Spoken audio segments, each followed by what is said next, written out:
જય શ્રી રામ દોસ્તો, આજે આપણે નો સુગરનો 7મો દિવસ છે। આજે આપણે બોડી દેખાડવાના છીએ તમને। પહેલા સવારમાં આપણે રનિંગ કરી ચૂક્યા છીએ, હવે આવશે આપણું બોડી ટ્રાન્સફોર્મેશન। જે 7 દિવસની અંદર કેટલો ફરક પડ્યો છે તમે જોઈ શકો છો। એપ્સ આવી ગયા છે, એટલે જ હું કહું છું કે સુગર ના ખાઓ। સુગર ના ખાવાના કેટલા ફાયદા છે અને હું તમને લાસ્ટમાં એક રેસીપી બતાવીશ, તો વિડીયો સંપૂર્ણ પૂરો જોજો તો તમને ખબર પડશે કે રેસીપી કઈ છે।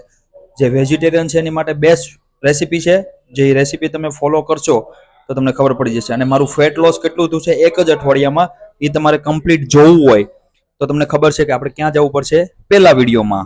હવે આની પછી આપણે માર્કેટમાં જશું કે આપણે લાવવાનું શું છે સબ્જીમાં। હવે જો આટલી વસ્તુ આપણે સબ્જીમાં લાવ્યા છીએ, હવે આની વસ્તુ આપણે પનીર બનાવશું જે હાઈ પ્રોટીન મીલ રહેશે। છે કેપ્સિકમ છે અને કોબી છે। હવે આને ફટાફટ સુધારી નાખશું।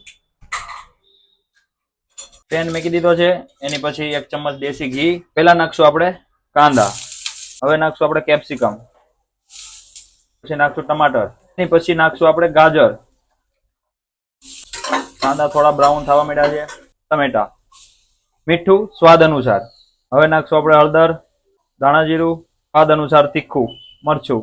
પનીર આપણે ઘરે બનાવેલું છે। જો તમારે પનીરની પણ રેસીપી જોતી હોય તો જરૂરથી નીચે કમેન્ટ કરજો। આ તમારી કમેન્ટ બેઝ ઉપર મેં રેસીપી બનાવી છે જે રાતની છે। આપણે આ પનીર છે હોમમેડ, અને ઘરનું પનીર ખાશો તો તમને ફેટ પણ ઓછું મળશે, પ્લસ કોઈ પણ જાતનું કોઈ પણ જાતનું લિક્વિડ નહીં આવે।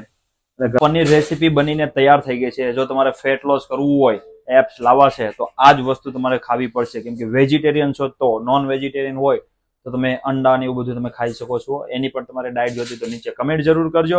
અને આવી જ રીતના ઇન્ફોર્મેશન જાણવા માટે ફોલો જરૂર કરજો, ભૂલતા નહીં ફોલો કરવાનું, અને કમેન્ટ જરૂર કરી દેજો, શેર જરૂર કરી દેજો। હવે મળશું આના પછીના વિડીયોમાં, ત્યાં સુધી બધા જ મિત્રોને મારા જય શ્રી રામ।